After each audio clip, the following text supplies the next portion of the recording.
Hi hello అండి అందరికి. నేనైతే ఫస్ట్ టైం బర్త్డే సెలబ్రేషన్ అయితే మా పిల్లలు ఈ విధంగా జరిపిస్తున్నారు. ఫస్ట్ టైం ఏంటిదని కన్ఫ్యూజ్ ఏం కాకండి, అది కూడా మీకు క్లారిటీగా అయితే చెప్తాను. ఇక ముందుకెళ్ళైతే నేనైతే సెల్లులో పెట్టుకొని నా ముందు అన్ని సెల్లులున్నాయి కదా, ఇక సెల్లులోనైతే ఏదో చిన్న చిన్న పని అయితే చేసుకుంటూ ఉంటే మా కొడుకు వచ్చిండు, అమ్మ పుట్టినరోజు శుభాకాంక్షలు అని ఇచ్చిండు.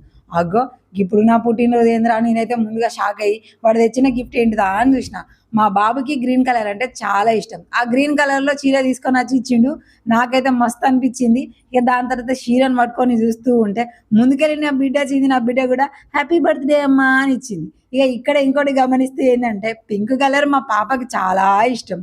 మా ఆమెకు నచ్చిన కలర్లో ఆమెకు తీసుకొచ్చి ఇచ్చింది. నాకేమో రెడ్ కలర్ అంటే ఇష్టం, కానీ ఇక్కడ వాళ్ళకి నచ్చింది వాళ్ళైతే సెలెక్ట్ చేసుకొని అయితే ఇచ్చేసిండ్రు. ఇదేదో పక్కా ప్లానింగ్ అయితే కానే కాదు, జస్ట్ వాళ్ళకు నేను చెప్పిన బర్త్డే డేట్ అది గుర్తు పెట్టేసుకొని వాళ్ళ డాడీని తీసుకుపోయి ఇలా చెరొక చీరని అయితే కొనుక్కొని వచ్చేసి నాకైతే గిఫ్ట్ ఇచ్చిండు. అసలు రియల్ చెప్పాలంటే నా బర్త్డే ఎప్పుడు అనేది నాకు తెలియదు. ఏదో ఒక డేట్ చెప్తూ ఉంటాం. మా ముగ్గురిది, మా హస్బెండ్ది, మా పిల్లలది మాకైతే తెలుసు, కానీ నాదైతే నాకు తెలియదు. అందుకనే ఎక్కువ చేసుకోవడానికి కూడా ఏం ఇంట్రెస్ట్ ఉండదు. కానీ ఈసారి మా పాప నేను చెప్పిన డేట్ని గుర్తుపెట్టుకొని ఇట్లా షాపింగ్ చేసి నాకే సర్ప్రైజింగ్గా గిఫ్ట్ ఇచ్చిళ్ళు. ఇక అవి ఎంత రేట్లు ఎలాంటిది అని చూస్తామనో ఒక తల్లి పిల్లలు ఇచ్చిన గిఫ్ట్ని ప్రేమతో స్వీకరించాలి. కానీ ఇది ఎన్ని వేలది, ఎంత కాస్ట్, ఇది ఎంత మంచి బట్ట అని చూసి అంటే దానికంటే ఇక మూర్ఖురాలైన తల్లి ఇంకొకటి ఉండనే ఉండదు అబ్బా. ఎందుకంటే మా వాళ్ళు తీసుకున్నది కూడా నార్మలే, జస్ట్ ఎంత 200 300 రూపీసేనంట. కానీ నాకు అక్కడ రేటు వాళ్ళలేదు. వాళ్ళు ఆలోచించి వాళ్ళ డాడీని తీసుకుపోయి కొనిచ్చింది చూడండి, అది నాకు మస్తు హ్యాపీ అనిపించింది. ఇక మా ఆయన తీసుకుంటాడు చూడండి, 10 సార్లు అటు ఇటు అని అంటాడు.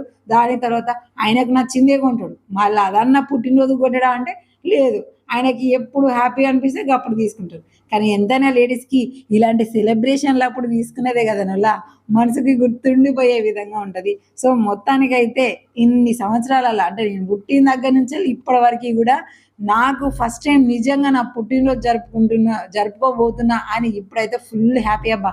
ఇక నేను కూడా నెక్స్ట్ నుంచి ఇదే డేట్కి బర్త్డే చేసుకుందామని అయితే ఫిక్స్ అయిపోయినా. ఇంతకీ ఇట్లా వేసుకోవచ్చు అంటారా లేదంటారా మీరైతే కామెంట్ చేయండి. ఎందుకంటే మన డేట్ ఆఫ్ బర్త్ నాకైతే తెలియదు అలా, ఎందుకంటే కొన్ని ఫ్యామిలీ ప్రాబ్లమ్స్ వల్ల మా ఫాదర్ లేకపోవడము, దానివల్ల మనకు డేట్స్ తెలియదు. సో మా హస్బెండ్ది తెలుసు, మా పిల్లల్ది మనం గుర్తుపెట్టుకుంటాం కాబట్టి మనది కూడా తెలుసు. ఇంట్లో నా ఒక్కదానిదే డిఫరెంట్ ఉంటుంది కాబట్టి అలాగా చెప్పిన డేట్ని మా పాప ఫిక్స్ చేసింది. సో ఆమె కోరిక మేరకు ఇక ఎవ్రీ టైం ఇదే అని ఫిక్స్ అయిపోయినా. నాకు కూడా చీరలు అయితే మంచిగా నచ్చినాయి అబ్బా. సూపర్గా మంచిగా డిజైన్ ఉన్నాయి, కలర్ఫుల్గా ఉన్నాయి. సేమ్ డిజైన్ అయినా కలర్ డిఫరెంట్గా ఉన్నాయి కదా.